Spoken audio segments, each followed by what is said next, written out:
The twin sons of Krivos 5 beat down on the dusty, crowded market. The air was thick with heat, smoke, and the cries of alien traders shouting out deals. Creatures of all shapes walked past booths of strange meat, glowing crystals, and second-hand weapons. But at the far end, behind heavy iron fences and electric barriers, was the market of chains where living beings were sold like property. Jonas stood silently in front of the gate. He looked out of place, a human, old and wrinkled, his white beard flowing down to his chest. His clothes were worn but clean. People whispered as he walked past, their eyes following him. "Is he here to buy one for fun?" A tall insectoid chuckled. "He's too old for that," hissed a lizard-faced guard. Jonas ignored them. His eyes were fixed on the cages. Inside the cells were alien girls, different species, different colors, but all with one thing in common. Eyes filled with fear, pain, and no hope left. One had long blue tendrils for hair, wrapped tightly around her neck like a scarf. Another girl's wings were broken, hanging useless behind her. One was so thin she looked like she hadn't eaten for days. And the smallest one, no older than 10 in human years, clung to the bars like a kitten begging for help. Jonas walked closer. His hand slowly reached into his pocket and pulled out a small black Carta payment chip. The trader, a greasy alien with 6 arms, grinned. "Which one you want, old man? This one's got soft skin. That one can sing? Or take the little one shit, but she screams too much." Jonas looked the trader in the eye and said in a quiet but firm voice, "I want all 5. The crowd behind him fell silent. The trader blinked. All of them?" Jonas nodded. "Every single one in this cage." The trader's grin faded. "That's over 70,000 credits." Jonas handed him the chip. The trader stared, unsure if this was some trick. But the card scanned green. "Payment approved. Release them," Jonas said. The cage door creaked open. The girls didn't move. They looked at Jonas with wide, suspicious eyes. The one with the broken wings whispered something in her native tongue. The smallest one slowly stepped forward but flinched when the trader raised a hand. Jonas gently knelt and reached out his hand. "You're free now." The girls stared. "Free?" One of them said in shaky English. "What? What does that mean?" Jonas looked around. The other slavers were watching. Some were amused, others annoyed. He didn't care. He pulled out 5 small wristbands and gave one to each girl. "These are ID bands. You'll be registered as citizens. One can take you again." Still they didn't move, so he stood up and began walking away slowly, calmly, like he had done what he came for. Then, footsteps. Quiet. Small ones. The smallest girl followed, then 2 more. Then all 5. They followed him through the market, past sneering merchants and laughing drunks. Jonas didn't speak. He led them to a small hover truck. It was old, dusty, and dented, but it ran. He opened the back door. "You can come with me, or go your own way. Your choice." The girls looked at each other. Finally, the boldest one stepped forward. She had dark eyes and strange spiral tattoos on her arms. "You bought us. Now you say we're free. What do you really want from us?" Jonas turned to her and said, without blinking, "I want to sleep tonight, without seeing you still in chains." She didn't understand his meaning fully, but she understood one thing: he didn't lie. She climbed into the truck. The others followed. Inside the truck, it was quiet. The smallest girl sat closest to Jonas, hugging her knees. She watched him drive. His eyes were tired. His hands shook slightly. But he didn't look at them like the traders did. No hunger, no greed, no lust. "Why us?" she finally asked. Jonas took a moment, then answered, "Because no one else would." As they drove toward the outer plains of Krivos 5, a storm began to build behind them. Wind carried sand through the market. The slaver who sold them stared at the empty cage and whispered, "What's he planning with them?" Back in the truck, the girl with the broken wings whispered to the bold one beside her, "He saved us. But I don't understand why." The bold girl narrowed her eyes and replied, "Neither do I, but I'm going to find out." She didn't know that by the time she found her answer, she would no longer call him Jonas. She would call him husband. End of part 1. The wind howled outside the small shelter as night fell over the wildlands of Kravos 5. The sky turned dark red. Scattered with 2 broken moons, Jonas's hover truck rested under a metal canopy beside a quiet, dome-shaped cabin. Inside, 5 alien girls sat close together in the corner of the room, eyes wide, hands tense. They were no longer in cages. But they didn't feel free. Jonas moved around the cabin slowly, preparing food. He didn't speak much, only gave short instructions like the bathroom's there, or you can use these clothes. But not one of the girls had touched the food. Not one had changed clothes. They were watching him. Every movement. Glance, Asha, the bold one with spiral tattoos, whispered he's waiting, pretending to be nice. But soon, he'll show us what he really wants. Trella, older and quiet, shook her head. And why hasn't he done it already? Because he enjoys watching us squirm, Asha said coldly. Neri, the smallest girl with fur along her cheeks, held onto a blanket Jonas had offered. She didn't speak, but she stared at Jonas longer than the rest. There was something strange about him. Not cruel, not kind either, just tired. Later that night, Jonas stepped outside. The wind brushed against his long coat. His breath was slow, heavy inside. Asha stood up. He left the door open. The others stared at her. She held a small blade she'd stolen from the truck toolbox. What are you doing? Trella asked. Testing him, Asha said. Jonas sat alone on a crate outside, looking at the moons. His eyes didn't blink when Asha walked out, barefoot and silent, knife in hand. She moved slowly like a shadow, one stab to the neck. That's all it would take. But Jonas didn't move. He didn't even look at her. He just spoke in a calm voice. If you came to kill me, then do it. Just be quick. Her heart froze. He turned his head slightly, eyes meeting hers, not afraid. Not angry, just empty. You think I brought you here for something sick? That I want to own you again? But I don't. Then why? She asked. Her voice cracked with frustration. Because I once had a daughter. She died in a place not very different from where I found you. That hit her like a punch in the gut. Jonas stood slowly. You don't have to stay. I won't stop you. But if you're going to kill me, don't use a dull blade. He turned his back and walked inside.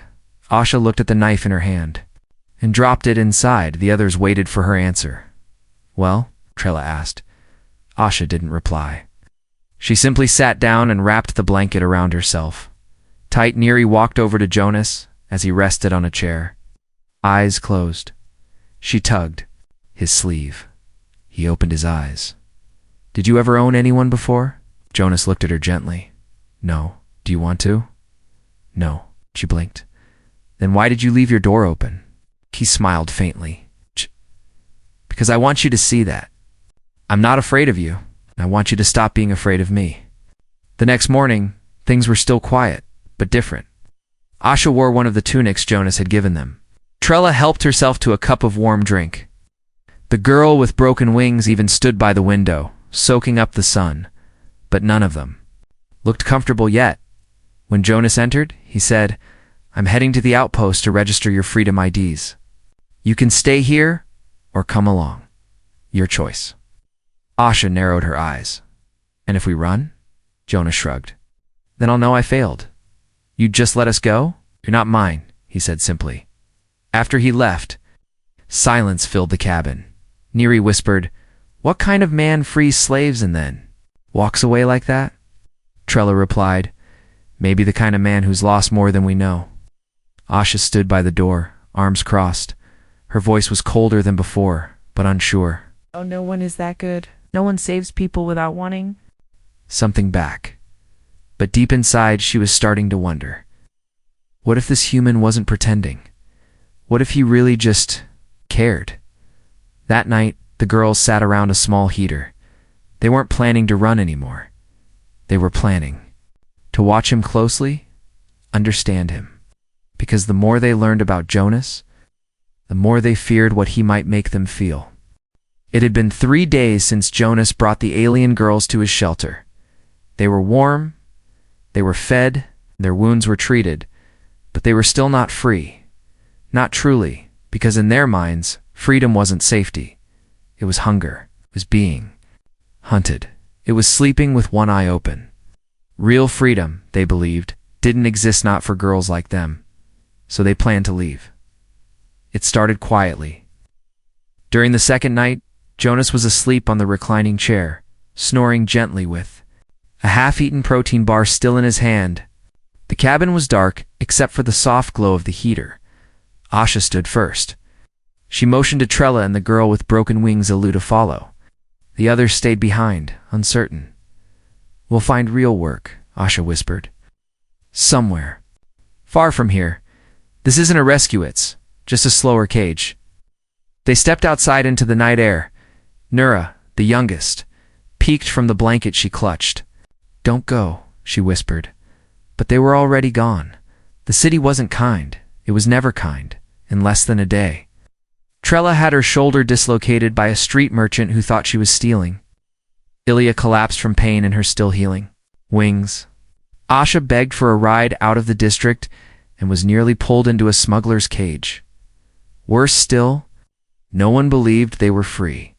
The ID bands Jonas had prepared weren't ready yet, and to the world, still looked like escaped property. By the second day, they had run out of food. By the third, they were bleeding. And by the fourth, they were crawling back. Jonas was boiling water when he heard a weak knock at the door. He opened it slowly and saw Asha on her knees. Clothes torn, a bruise across her face. Behind her, Ilya limped with blood-stained bandages. Trella looked like she hadn't slept in 2 days. They didn't speak. They just stood there, like ghosts returning to their grave. Jonas didn't say, "I told you so." He didn't ask where they went. Didn't even ask why they came. Back. He stepped aside and said, "Come in." They collapsed inside one by one. Later that night, Neri quietly brought them water and clean towels. She didn't ask questions, but after everyone was asleep, she curled beside Jonas's chair and asked softly, "Why did you take them back?" Jonas opened his tired eyes, "Because I knew they'd come back. But what if they hadn't?" I thought for a moment, then said, "Then I'd still be here, waiting." Asha woke up the next morning, expecting shame or punishment. But instead, she found warm food and folded clothes. She stared at them like they were dangerous weapons. She looked over at Jonas, who was repairing the cabin's roof from the outside. Her jaw clenched. "Why? Don't you hate us?" Jonas looked down from the roof. "Because I was young once too, and I ran from good people. I didn't know what kindness looked like." She didn't reply, but that day she changed into the clean clothes. That evening, the girls sat by the heater again. No one spoke of what happened in the city, but something was different now. They weren't just afraid of Jonas, they were afraid of themselves. Because deep down, they had started to feel something guilt Nur. Snuck into the kitchen and found Jonas quietly washing dishes. She climbed onto a stool beside him. "You're not like the others." Jonas smiled gently. "That's good, right? It's scary." What? Paused. "I know." She looked up at him. "You want us to call you Master?" His smile faded. "No, just Jonas, Father." Jonas blinked. The word hit him like a wave. He looked at her small, fuzzy face, her wide, glowing eyes. He whispered, "You can, if you want." She hugged his arm. That night, Asha stared at the stars outside the dome roof.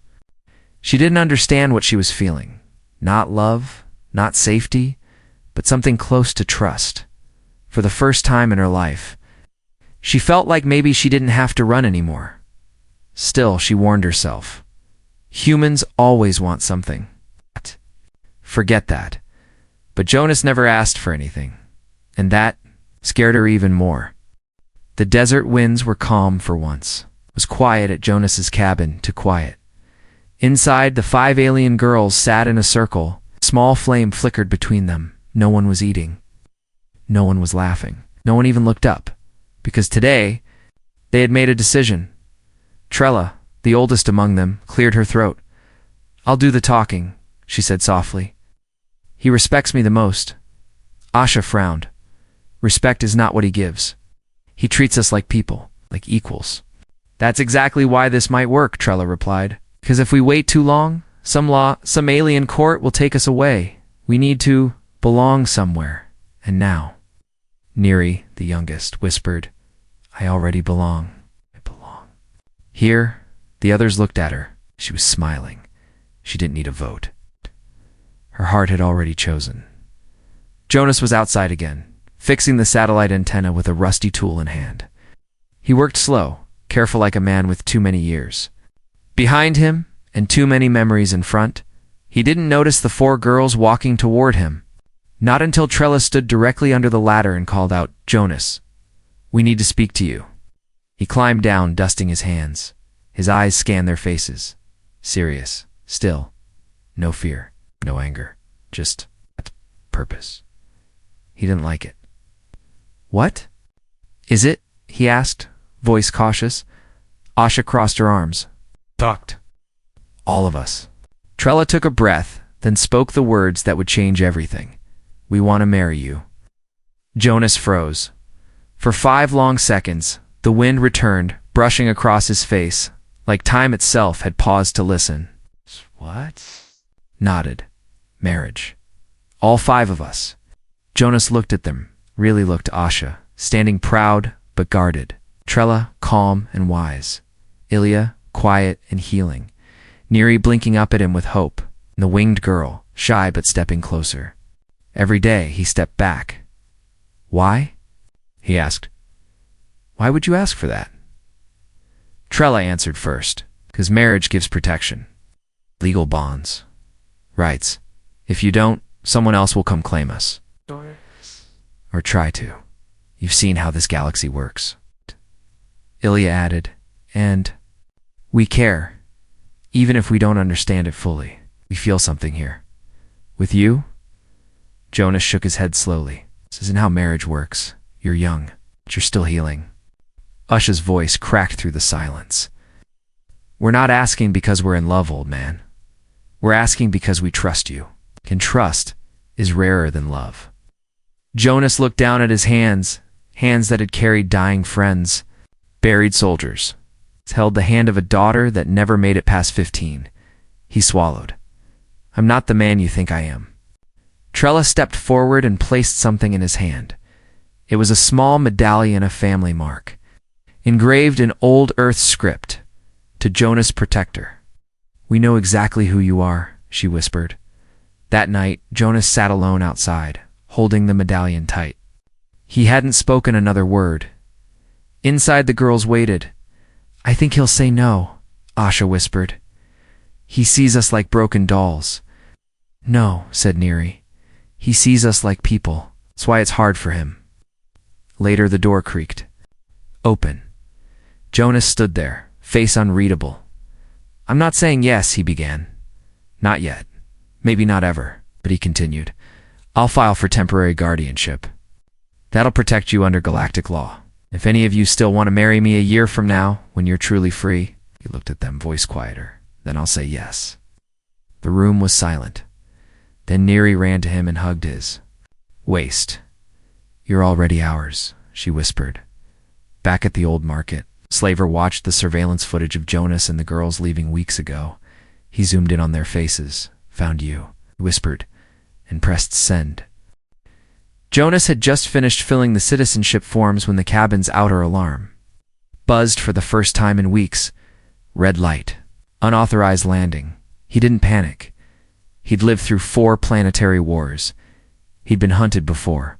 But this time, someone else could get hurt. He stepped outside slowly. 3 armored figures stood near a sleek silver patrol ship. Their black uniforms bore the Galactic Justice Marcan iron star over broken chains. One of them, a tall woman with metal implants in her skull, called out, "Jonas Thorne, under investigation for illegal slave harboring. Stand down." Jonas sighed, looked up at the red sky, and muttered to himself, "Here we go." Inside, the girls watched from the window. Asha grabbed a blade from behind the cabinet, Neri ran to her and shouted, "No, you'll make it worse." Asha's voice shook. "They're here to take us back. I'd rather die than go back to chains." Trella calmly walked to the middle of the room. Her voice was soft but firm. "Let's see what Jonas does first." Outside, Jonas raised his hands and said, "They're not slaves anymore. I have proof. Check the registry. Temporary guardianship filed, ID chips logged, fully legal." The lead officer stepped forward, eyes cold. "Someone leaked footage of you purchasing 5 female aliens from an illegal market." Jonas said. "You admit it?" "I bought them. To free them." Another officer scoffed. "Right, and I'm the Queen of Vecna." Jonas held up a small device. "I also recorded the transaction. The seller admitted the girls were used and beaten. He even said one screamed too much. Want to hear it?" The officers paused. Their training told them something wasn't right. This wasn't how criminals acted. Inside, Asha pressed her. "Head against the door," she whispered. "He's protecting us again." Without even raising a weapon, Leah, her wings still weak, said softly, "He doesn't need a weapon." His words are stronger. The officers scanned the device.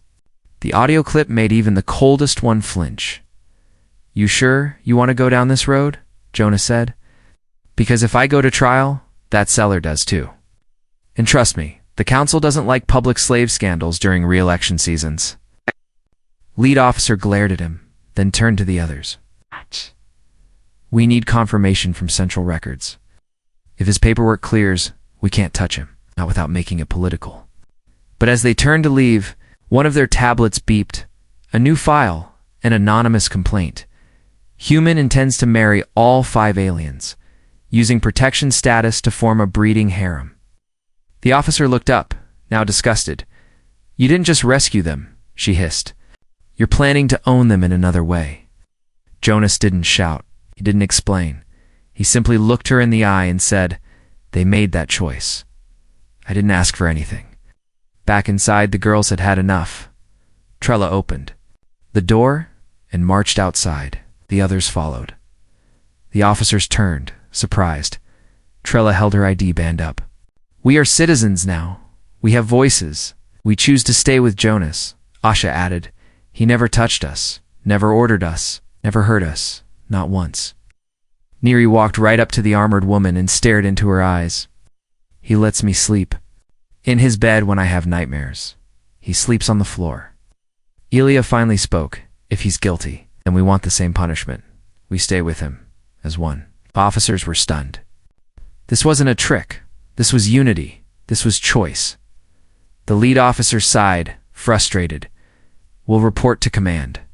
Don't leave the region. If any of you are being coerced, there will be a follow-up inspection." She turned and walked away. The others followed. As the ship lifted into the sky, Jonas let out a long breath. Inside, the cabin was quiet. Jonas sat in his old chair.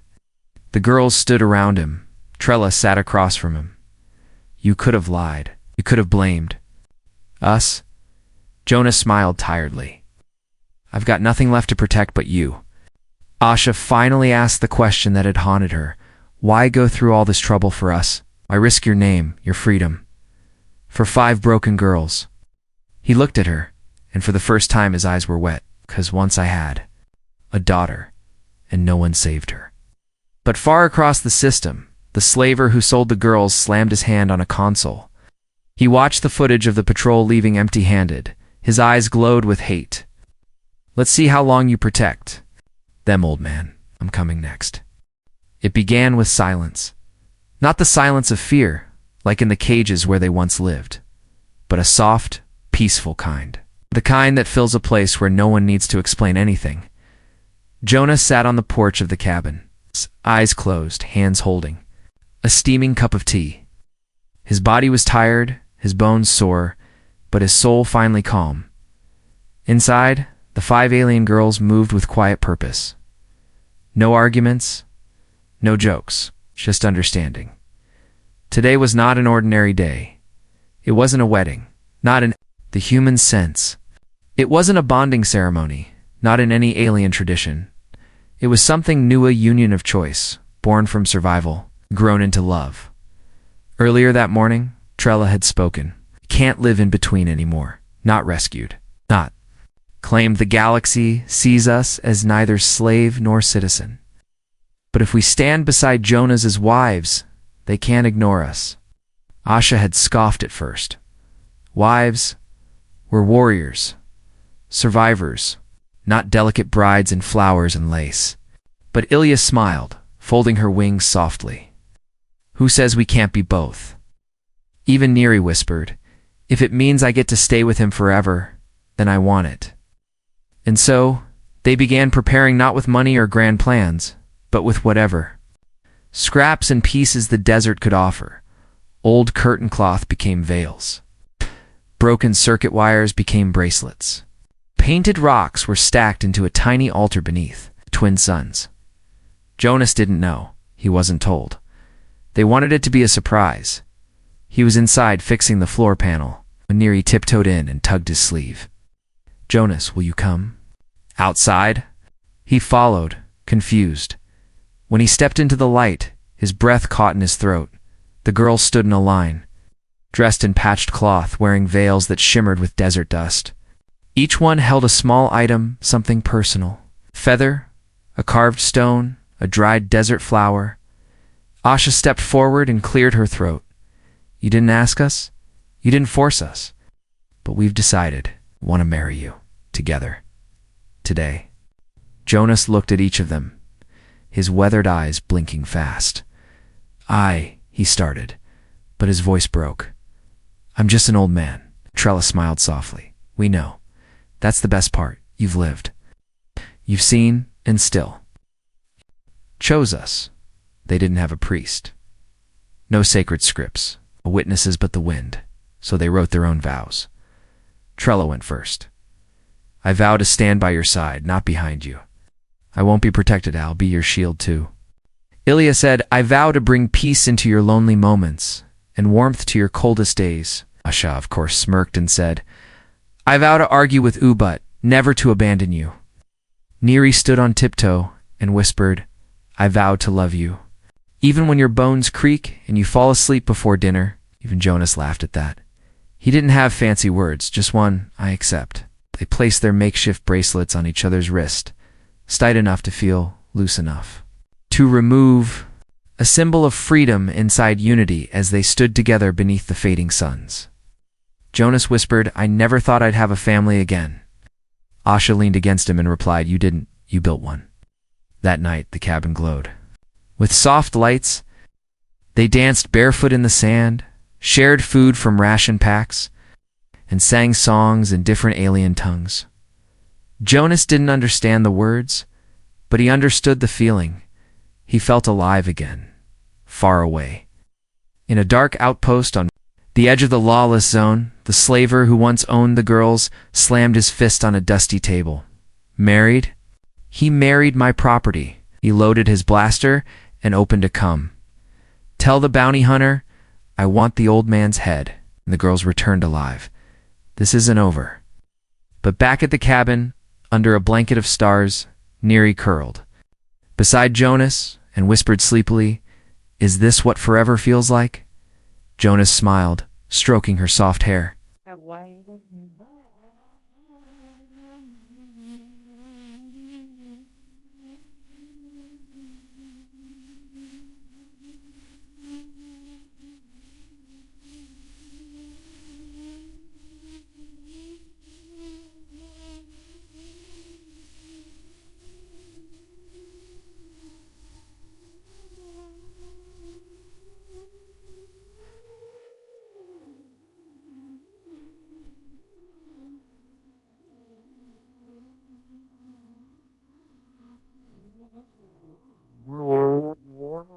While we were well with where well we were and we were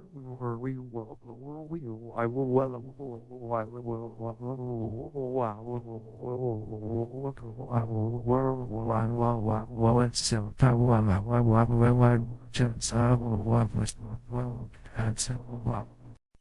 The night started quiet, too quiet. The stars were sharp in the black sky. The cabin lights glowed warm. Jonas sat in his chair, sipping tea with Neri curled beside him, already fast asleep. The others were inside, laughing softly as they prepared. The morning meal ahead of time, it almost felt like peace. Almost, until the dogs started barking. Except, they didn't have dogs. Jonas stood slowly, his eyes narrowed. Then he heard the low mechanical growl of a stealth engine. He didn't panic. He'd been hunted before. But this time, they weren't after him alone. 3 figures approached the cabin. All wore dark armor, faces hidden. The bounty hunter in the middle raised a weapon and whispered through a comlink. Target confirmed. The old man in the 5? Orders are to take the girls alive. The man, dead if needed. Inside, Asha froze mid-step. Her tattoos lit up faintly under stress. Trella grabbed her by the wrist.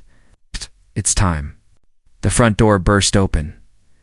Jonas stood in the doorway, his hands up. I know who sent you, he said calmly. The bounty hunter sneered. Then you know you're outgunned.